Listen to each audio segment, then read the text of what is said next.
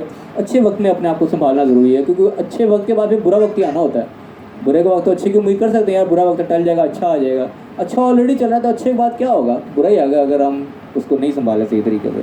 تو اللہ تعالیٰ کہہ رہا ہے کہ جب مجرم کو جو جرم کرتے ہیں جانتے بوجھتے ہو، جرم کا لفظ آ رہا ہے، مجرم کے پتہ ہے ہمیں کام غلط ہے پھر بھی ہم کر رہے ہیں، پھر ہم جرم کر مرتکب ہو جاتے ہیں، تو جب مجرم ہو جاتے ہیں اللہ تعالیٰ کے پھر عذاب یا پکڑ آ جاتی ہے، پھر وہ ٹلتا نہیں ہے۔ اور میں کہ سیقول الذین اشرکوا، پھر جو شرک کرنے والے جو یہ جلد کہہ دیں گے یا جھٹ کہہ دیتے ہیں کسی شرک کرنے والے کہ لو شاء اللہ ما اشرکنا ولا آباؤنا، کہ اگر اللہ چاہتا تو ہم شرک نہ کرتے، نہ ہمارے باپ اجازت کرتے، ولا حرمنا من شیء، نہ ہم کسی چیز کو حرام کرتے، یعنی کہ اللہ تعالیٰ لا کل شیء قدیر ہے، اس کی اجازت بغیر تو پتہ بھی نہیں ہلتا، تو اللہ تعالیٰ چاہتا تو ہم شرک بھی نہ کرتے، حرام شروع کچھ نہ کرتے، یعنی کہ ہم نے کیا ہوا ہے تو کوئی نہیں ہے، اللہ کی طرف سے یہ سمجھو، نہ اللہ چاہتا تو ہم یہ نہ کرتے، ایسا کچھ نہیں ہے۔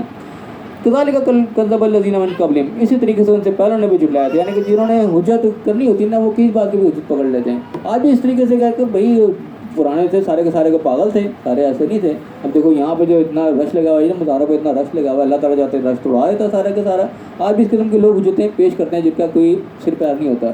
اب جو اس قسم کی حجت پیش کرنے کے دیکھو جی یہ بابا جی کے مزار پہ اتنا رش لگا ہوا ہے، ہمیں تو نہیں نا اللہ نے لگوایا، تو ان سے کوئی بندہ پوچھے کہ بابا چلو کہیں ایک ہیں بزرگ جو بھی ہیں، اللہ کے اتنے بڑے نبی اللہ کے پیغمبر گزرے ہیں، اللہ تعالیٰ نے 25 انبیاء کا نام قرآن میں تذکرہ کیا ہے، صرف ایک ہی قبر کا بتایا مزار میں آپ صلی اللہ علیہ وسلم کا، اس کے علاوہ جتنے انبیاء گزرے ہیں کسی کی قبر کو کوئی پتہ ہے کہاں ہے کہاں نہیں، ان کے مزاروں پہ کوئی رش نظر آ رہا ہے؟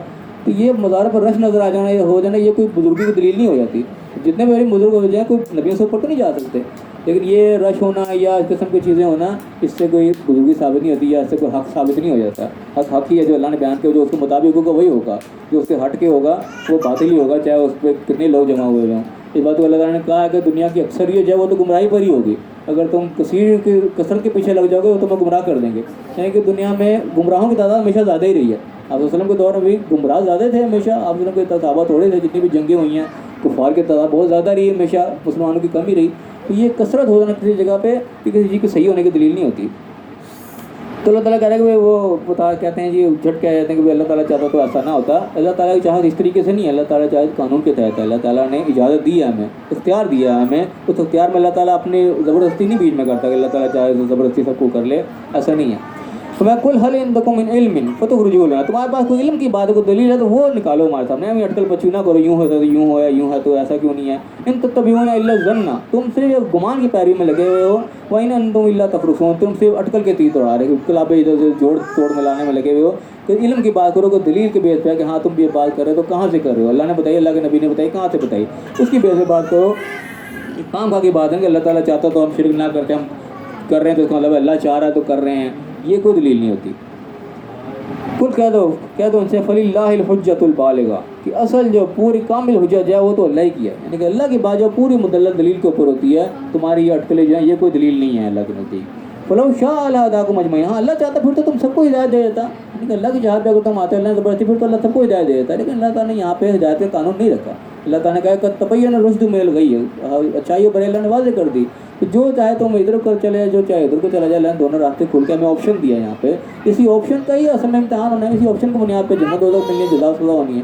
زبردستی اللہ نے ہدایت دینی ہوتی تو پھر تو کوئی آپشن نہیں، پھر تو مشین روبوٹ کی طرح ہو گیا، پھر نہ کوئی جزا نہ کوئی سزا، پھر تو جو مرضی ہو جائے، پھر وہ سارے کا سارا معاملے تلپٹ ہو جاتا ہے، اس کی کوئی وہ بنیاد نہیں رہ جاتی۔ تو اللہ کہہ رہا ہے فلو شاء لہداکم اجمعین، اللہ تعالیٰ کی چاہت پہ اگر سارا کچھ ہونا پھر تو سب کو ہدایت پہ وہ دیتا ہے، اللہ تعالیٰ کو تو کوئی شوق نہیں کسی کو سزا دینے کا یا کسی کو گمراہ کرنے کا۔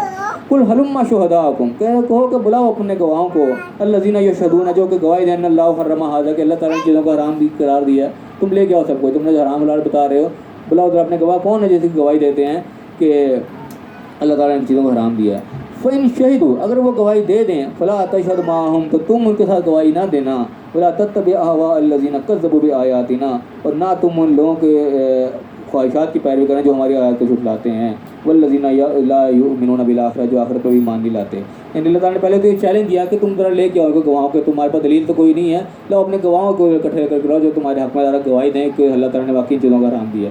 تو اگر وہ گواہی دے بھی دیں گے، اللہ تعالیٰ دوسرے بھی کہتے ہیں کہ پھر بھی کتنے ڈھیٹ بن جائے گا، وہ گواہی دینے کا بھی اتر جائے، ہاں جی ہم بھی اس گواہی ایسی کہ اللہ نے واقعی حرام قرار دیا ہے، تو پھر تم نے ان کے ساتھ گواہی نہیں دینی۔